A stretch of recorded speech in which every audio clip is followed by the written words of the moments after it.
a little bit more in depth, maybe just hang out with my voice a little bit longer. Um, Whatever it is, I appreciate you and I'm so glad you're here. I'm about to take a sip of coffee, so please join me if you've got a little bit of a beverage around you, maybe some water.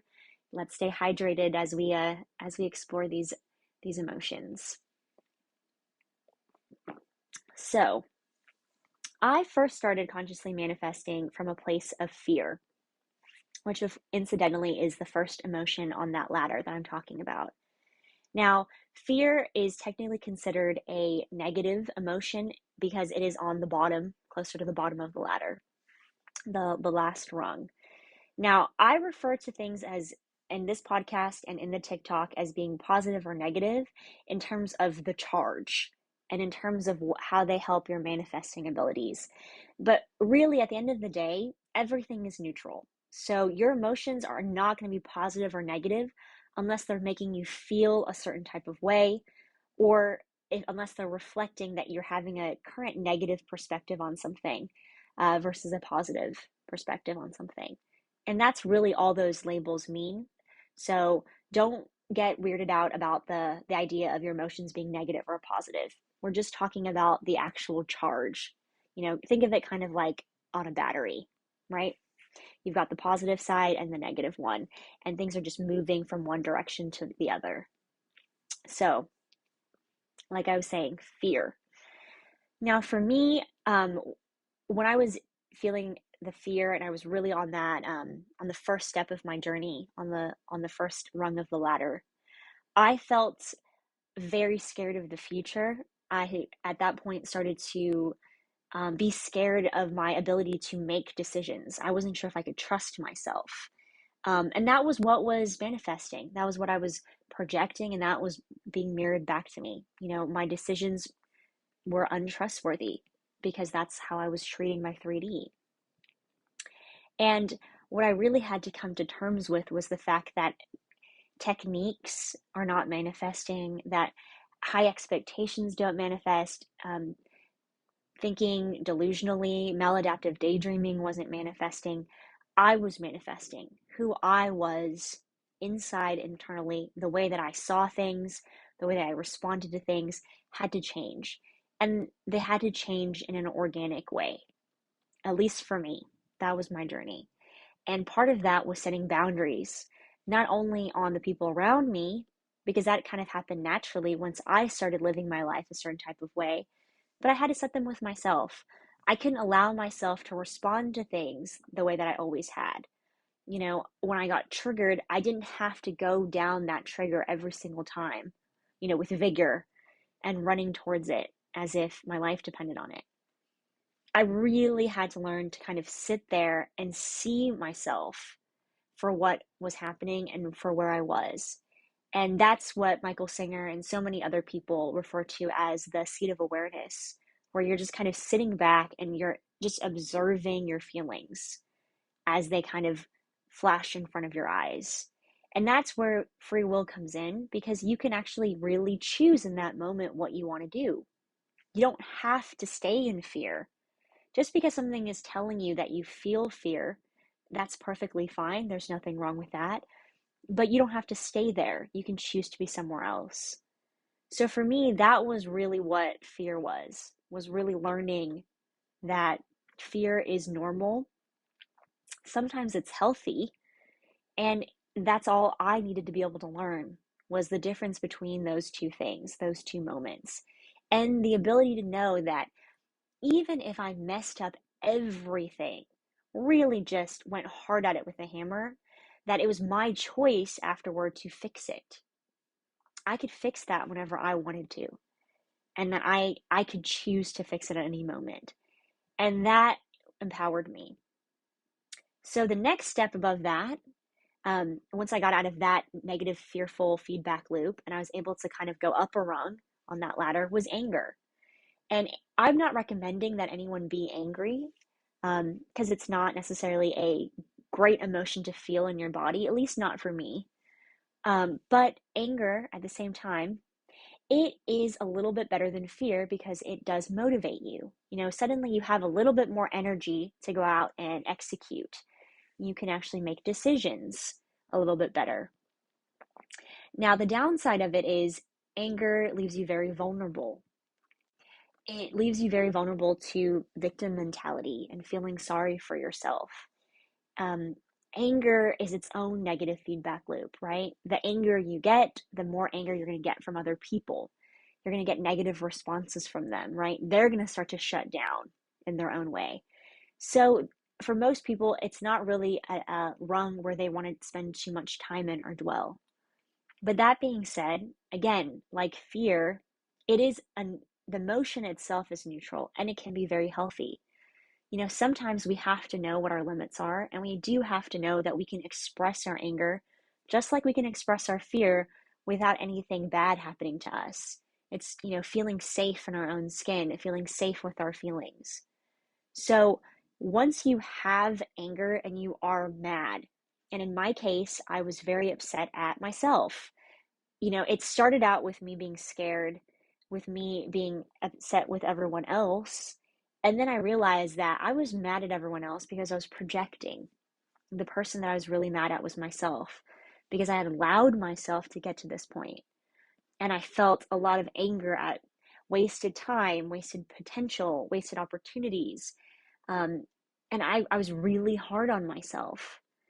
And what I had to realize and what I had to understand is that time doesn't matter and that I learned in the fear stage that I can fix it. So if I can fix it when I'm scared, I can definitely fix it when I'm angry. And I just had to sit with the emotion, kind of hang out on that rung until I could feel it running out of me. And once I was really understanding that I am projecting, right, I was able to move on to the next rung. And that next rung, again, similar to anger, it's going to be a double-edged sword, because like the way anger is motivating, so is pride.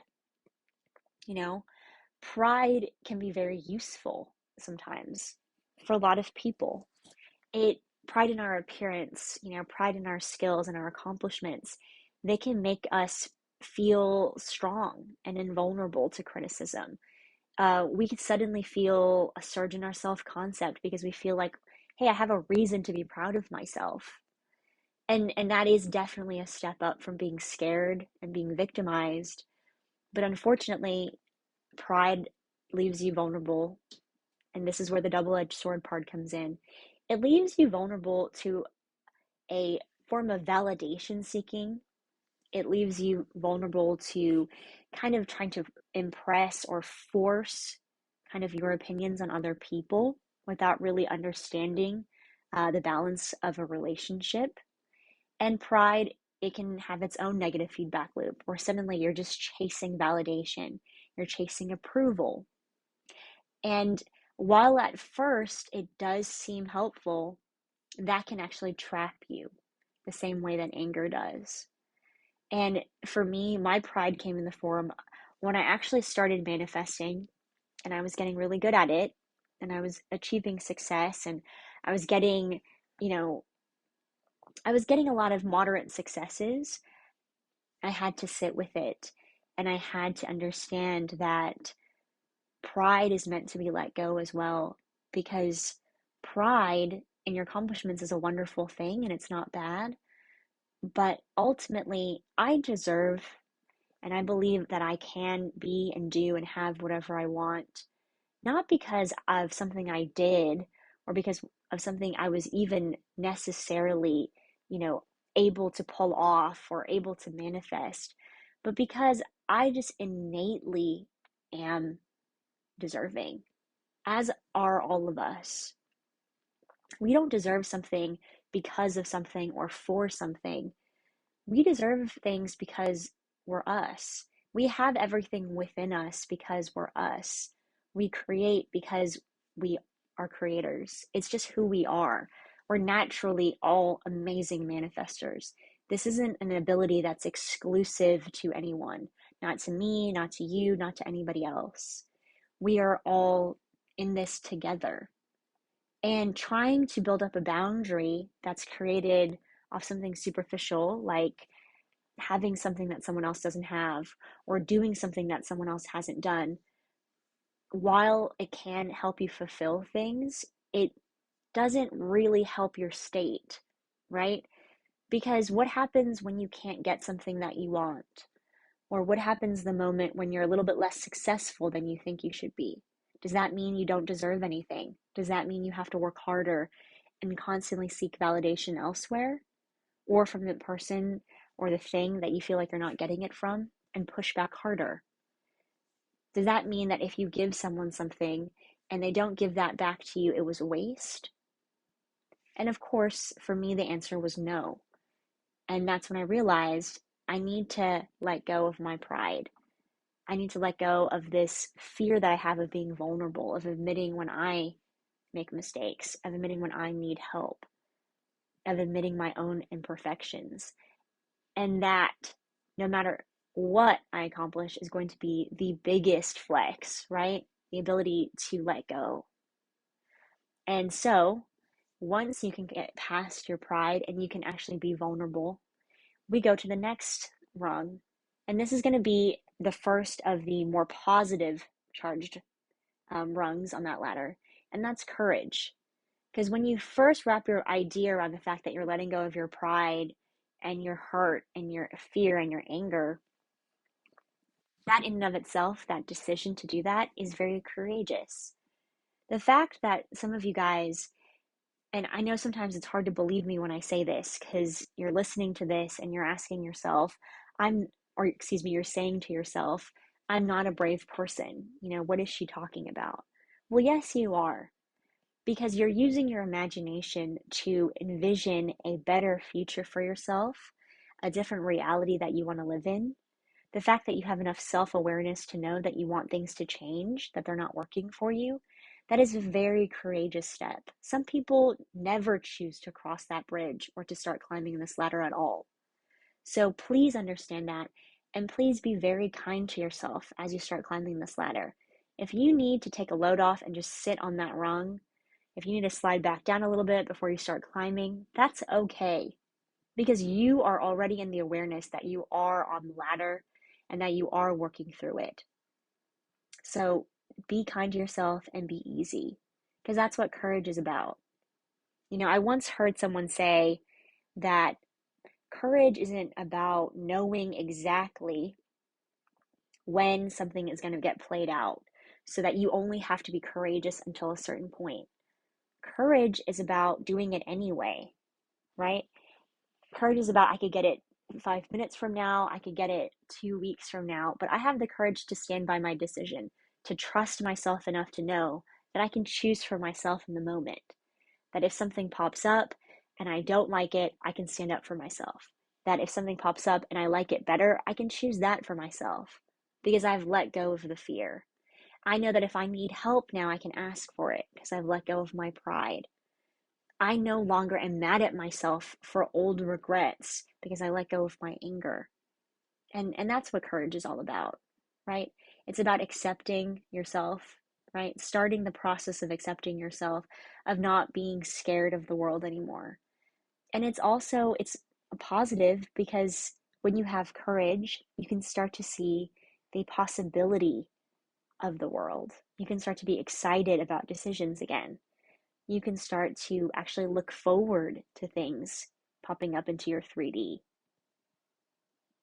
And that's the whole point of all of this is as you're climbing the ladder and we start letting go, we can actually start enjoying our 3D and seeing it for what it is, which is just something that's passing by.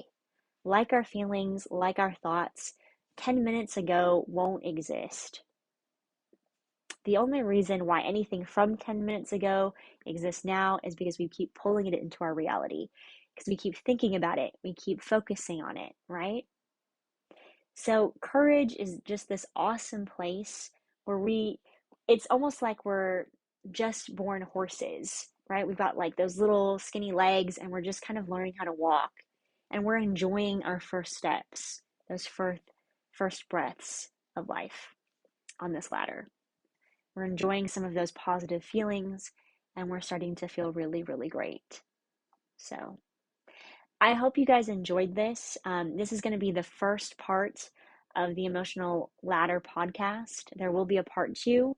I did decide to split it up because I felt that it was getting a little bit longer. And I know some of you guys, you love the TikToks, you love the YouTube videos, but you know, sometimes it's nice to be able to kind of hit pause on something like this and then come back to it. It's nice to kind of sit with the words that we've already shared with each other and to sit with it. So I hope you guys enjoyed this.